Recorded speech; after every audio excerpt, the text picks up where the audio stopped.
حضرت ہمارے نبی صلی اللہ علیہ وسلم ایک مرتبہ سفر کر رہے تھے۔ حضرت انس رضی اللہ عنہ حدیث کے راوی ہیں۔ حضرت معاذ بن جبل رضی اللہ عنہ ہمارے نبی صلی اللہ علیہ وسلم کے ساتھ اسی سواری پر پیچھے بیٹھے ہوئے سفر کر رہے ہیں، اور سفر کے دوران حضور صلی اللہ علیہ وسلم کے اندر ایک سوال پیدا ہوا کہ میں ذرا اپنے ساتھی سے ایک سوال پوچھتا ہوں، دیکھتا ہوں اس کا جواب کیا آتا ہے۔ ایک امت کو پیغام دینا تھا، گرچہ وہ سوال جو تھا وہ صحابی سے تھا، لیکن اس سوال کے پیچھے جتنی مصلحتیں تھیں، کیا اس کے اندر پوشیدہ تھی اور کیا کہنا چاہ رہے تھے ہمارے نبی صلی اللہ علیہ وسلم، اس کے اندر جو ہے سوال کرنا شروع کر دیے۔ سفر ہو رہا ہے، سفر پہ چلتے چلتے ہمارے نبی صلی اللہ علیہ وسلم نے کہا اے معاذ، صرف اتنا کہا، خاموش ہو گئے۔ تو حضرت معاذ رضی اللہ عنہ نے کہا یا رسول اللہ میں آپ کی خدمت میں حاضر ہوں، آپ حکم کریں۔ اتنا کہا، خاموش ہو گئے۔ کچھ دور پھر چلے، پھر ہمارے نبی صلی اللہ علیہ وسلم نے کیا کہا اے معاذ۔ پھر حضرت معاذ بن جبل رضی اللہ عنہ نے کہا حضور میں آپ کی خدمت میں حاضر ہوں، میرا جان مال آپ پر قربان، آپ حکم کیجیے۔ پھر کچھ دور چلے، کوئی جواب نہیں۔ پھر کچھ دور چلے، پھر ہمارے نبی صلی اللہ علیہ وسلم نے کیا کہا اے معاذ، صرف اتنا کہہ کے خاموش ہو رہے ہیں۔ پھر حضرت معاذ بن جبل رضی اللہ عنہ فوراً بول اٹھے کہ یا رسول اللہ میں آپ کی خدمت میں حاضر ہوں، آپ حکم کریں مجھے کیا کرنا ہے، میں آپ کی خدمت میں حاضر ہوں، میرا جان مال آپ پر قربان، آپ حکم کیجئے۔ اتنا کہہ کے پھر ہمارے نبی صلی اللہ علیہ وسلم خاموش ہو گئے۔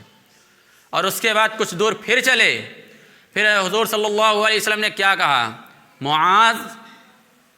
جو انسان صدق کے دل سے اللہ کو ایک مانتا ہے، اللہ کو ایک مانتا ہے، اور وہ اپنے زبان سے اس چیز کا اقرار کرتا ہے کہ حضرت محمد صلی اللہ علیہ وسلم اللہ کے بندے اور سچے رسول ہیں، تو سمجھ لیجئے کہ اللہ تبارک و تعالی اس کو جنت میں ضرور داخل کرے گا۔ تو یہ سن کر کے حضرت معاذ بن جبل رضی اللہ عنہ بہت خوش ہوئے، کہا یا اے میرے حضور، کیا میں اس خبر کو لوگوں میں عام کر دوں؟ کیا اس خبر کو لوگوں کو میں بتا دوں، قبیلوں میں جا کر کے اعلان کر دوں کہ لوگوں سن لو، جو اللہ کو ایک مانتا ہے اور اس کے ساتھ کسی کو شریک نہیں کرتا ہے، اس کے علاوہ کسی کو مشکل کشا نہیں سمجھتا ہے، اس کے علاوہ کوئی کسی کو اپنا یار و مددگار نہیں سمجھتا ہے، چاہے وہ کتنا بھی بڑا اللہ والا دنیا کے اندر ہو، لیکن اگر اس کی بھی مدد کرتا ہے کوئی تو وہ اللہ ہی کرتا ہے۔ اے میرے حضور، کیا میں اس کو لوگوں میں جا کر کے اعلان کر دوں؟ کیا میں اس کو جا کر کے لوگوں کو بتا دوں تاکہ لوگ اس کی طرف رغبت سے جڑ جائیں، لوگ اس کی طرف زیادہ جماعت در جماعت اس میں داخل ہونے لگے؟ تو ہمارے نبی صلی اللہ علیہ وسلم نے کہا معاذ ایسا ہرگز مت کرنا۔ کیا کہا؟ ایسا ہرگز مت کرنا۔ تو حضرت معاذ بن جبل رضی اللہ عنہ نے سوال کیا حضور کیوں؟ آخر اگر یہ دو کام کرنے سے اللہ تبارک و تعالیٰ جنت میں داخلہ ہمارا نصیب کرے گا، تو اس کو میں لوگوں میں عام کر دوں تاکہ لوگ اس کی طرف بڑھیں، آخر کیوں نہ بتاؤں اس کو؟ تو ہمارے نبی صلی اللہ علیہ وسلم نے فرمایا معاذ، اگر آپ نے اس چیز کو عوام الناس میں اعلان کر دیا تو لوگ جو ہے جتنے اعمال کر رہے ہیں، نماز پڑھ رہے ہیں، زکوٰۃ ادا کر رہے ہیں، رمضان کے روزے رکھ رہے ہیں، صدقہ اور عطیات ادا کر رہے ہیں، دے رہے ہیں، تو لوگ ان سارے اعمال کو چھوڑ دیں گے، صرف ان دو کاموں کو پکڑ لیں گے، صرف یہی کہیں گے اللہ ایک ہے، اللہ کے سوا کوئی معبود نہیں، اور حضرت محمد صلی اللہ علیہ وسلم اس کے بندے اور سچے رسول ہیں۔ صرف ان دو چیزوں کو پکڑیں گے، باقی ان کے سارے اعمال چھوٹ جائیں گے۔ اس لیے اس چیز کو آپ پوشیدہ رکھیے، اس چیز کو اپنے تک محدود رکھیے۔ لیکن حضرت معاذ بن جبل رضی اللہ عنہ آگے اور آتا ہے حدیث میں، آگے جملے آ رہے ہیں کہ جو ہے وہ کہا کہ جب میرا آخری وقت آیا، کہا میں تو اپنی پوری زندگی میں اس کو اپنے اندر رکھا چھپا کر کے کہ ٹھیک ہے اس بات کو میں افشا نہیں کروں گا، اس بات کو میں آگے تک نہیں بیان کروں گا، لیکن بتا رہے کہ جب آخری وقت ان کا آیا، آخری وقت جب ان کی آخری سانسیں چلنے لگیں، تو اس وقت ان کے دل میں ایک خدشہ پیدا ہوا کہ یہ بھی تو دین کی ایک بات ہے، یہ بھی تو دین کی ایک بات ہے، اور ہمارے نبی صلی اللہ علیہ وسلم ہی کی حدیث مبارکہ ہے کہ بلغوا عنی ولو آیا، کہ دین کی بات دوسروں تک پہنچاؤ خواہ ایک ہی بات ہو۔ تو کہیں ایسا نہ ہو کہ اس بات کو میں اپنے اندر ہی پوشیدہ رکھوں اور اس کو لوگوں کو نہ بیان کروں، اور امت تک یہ پیغام نہ پہنچ سکے کہ اس حدیث کے بارے میں امت کو کوئی علم نہ ہو سکے، اور بعد میں امت اس پر ہم پر لعن و ملامت کرے کہ یہ حدیث اگر تھی تو کیوں نہ بیان کی گئی۔ اور اگر کوئی اس کا ضعیف راوی اس حدیث کا نکل آیا، کوئی ضعیف راوی کوئی جو ہے دوسرا اٹھا کر کے اس حدیث کو بیان کر دیا اور اس کے بارے میں تردد ہونے لگا، اس راوی کے بارے میں لوگوں کو طرح طرح کے خیالات پیدا ہونے لگے، تو ایسا نہ ہو کہ یہ بوجھ ہمارے اوپر آ جائے۔ اس لیے میرا آخری وقت ہے، میں اپنے ذمے سے اس جو ہے یہ جو بوجھ ہے ہمارے اوپر، یہ جو ذمہ داری ہمارے اوپر ہے، یہ جو ایک حدیث ہمارے اندر پوشیدہ ہے، ایک جو ہمارے نبی کی تعلیم ہمارے اندر پوشیدہ ہے، میں اس کو بھی آج عوام الناس کو میں بتا کر کے دنیا سے جانا چاہتا ہوں، تاکہ کوئی دین کی بات ایسی نہ ہو جو کہ ہمارے اندر خفیہ موجود رہے اور عوام اس سے محروم ہو جائے۔ تو ان کے پاس جتنے صحابہ کرام موجود تھے، جتنے اہل خانہ موجود تھے، ان سے جو ہے حضرت معاذ بن جبل رضی اللہ عنہ نے اس حدیث کو بیان کیا اور کہا اس حدیث کو عوام الناس میں اب عام کر دیجیے، اس حدیث کو اب عوام الناس میں آپ عام کر دیجئے۔ اس کے بعد اس حدیث کو عام کیا گیا، قبیلے قبیلے، شہر شہر، گاؤں گاؤں جا کر کے اس حدیث کے بارے میں بیان کیا گیا، تو لوگوں کے اندر یہ شوق پیدا ہوا۔ بتایا گیا، کتابوں میں آتا ہے کہ لوگوں کے اندر اتنا شوق پیدا ہوا کہ بتائیے ان دو چیزوں کی گواہی دینے سے اگر اللہ تعالیٰ جنت دے سکتا ہے تو بتائیے ان کے ساتھ اگر ہم نے نماز بھی پڑھا، روزہ بھی رکھا، زکوٰۃ بھی ادا کیا، تو بتائیے اللہ تبارک و تعالیٰ ہم کو کس مقام تک پہنچائے گا، کس مقام پہ لے جا کے ہم کو پہنچائے گا۔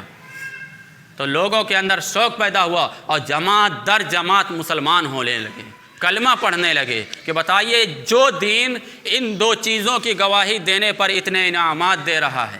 تو بتائیے اس کے اندر جو اور نیک اعمال کرے گا اس کا کیا مقام ہوگا۔ بتایا گیا کہ بہت زیادہ تعداد میں لوگ اسلام میں داخل ہونے لگے تھے۔ بتائیے دین کی ایک چھوٹی سی بات ہے، ہماری اور آپ کی نظر میں ایک چھوٹی سی بات ہے، لیکن توحید کی ساری باتیں اسی دو چیزوں میں موجود ہیں۔ جو خالص توحید ہے صرف ان دو جملوں کے اندر موجود ہے کہ توحید کہتے کس کو ہیں، ان دو جملوں میں ساری چیزوں کو بیان کر دیا گیا ہے۔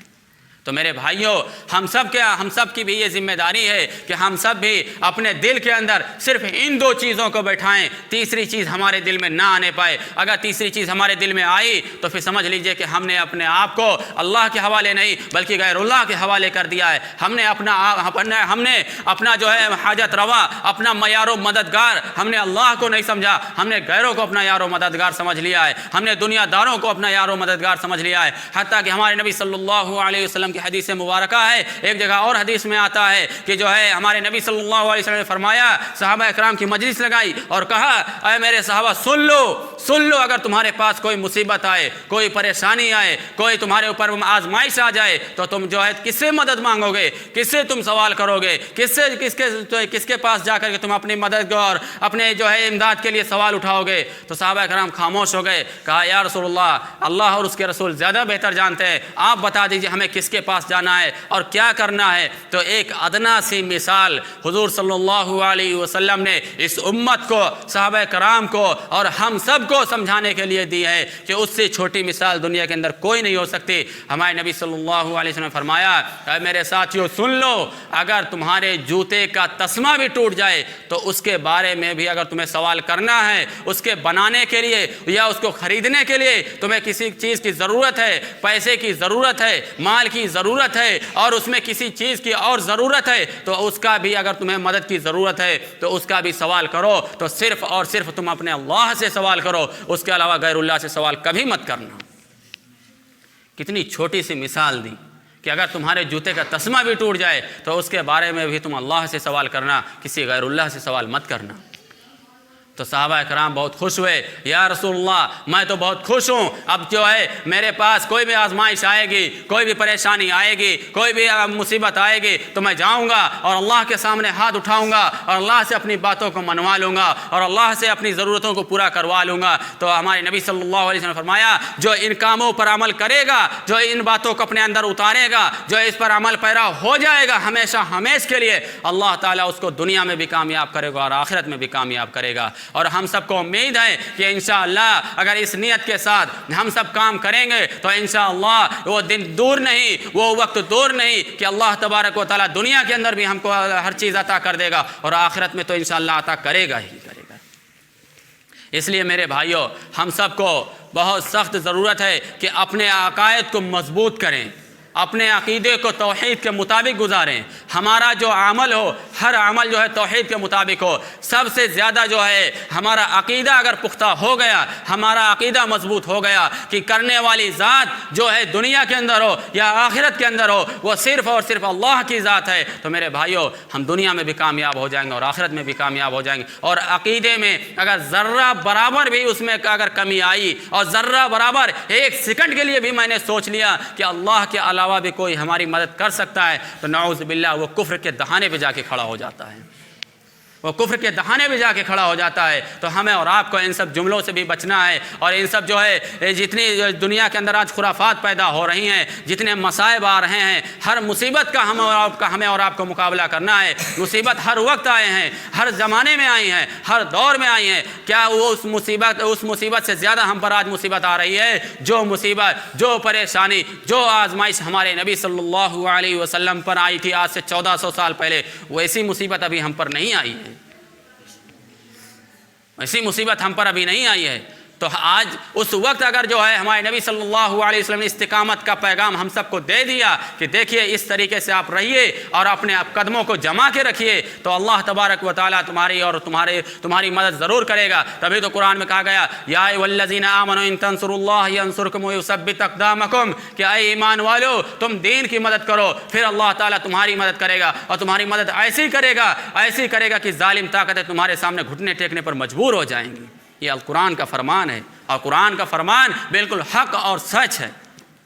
تو اس لیے میرے بھائیوں ہم سب کو ان تمام کفریہ جملوں سے بھی بچنا ہے، ان کے تمام کفریہ الفاظ سے بھی بچنا ہے، اور کوئی جملہ ہمیں اپنی زبان سے ایسے نہیں ادا کرنے ہیں کہ جو ہم کو کفر کے دہانے پہ لے جا کے کھڑا کر دے، جس سے نہ تو ہمیں دنیا ملے اور نہ آخرت میں ملے، کچھ بھی نہ ملے، اور ہماری اور آپ کی جو اصل کامیابی ہے وہ آخرت کی ہے۔ وہ ہم سب کو جو تیاری کرنا ہے وہ آخرت کی تیاری کرنا ہے۔ دنیا سے زیادہ ہمیں اور آپ کو آخرت کی فکر کرنی ہے، کیونکہ دنیا تو چند روز کی زندگی ہے، ختم ہو جانی ہے، یہاں ہمیشہ رہنے کے لیے کوئی نہیں آیا ہے۔ جو بھی ہے ہم سب کی یہی فکر ہوتی ہے، ہم سب کی یہی خواہش ہوتی ہے کہ ہم سب جو ہے دنیا کے اندر جب تک زندگی گزارے وہ اسلام اور شریعت کے مطابق زندگی گزارے، اور ہم سب کی یہی دعا بھی ہمیشہ ہوتی ہے کہ اے اللہ ہم کو جب بھی دنیا سے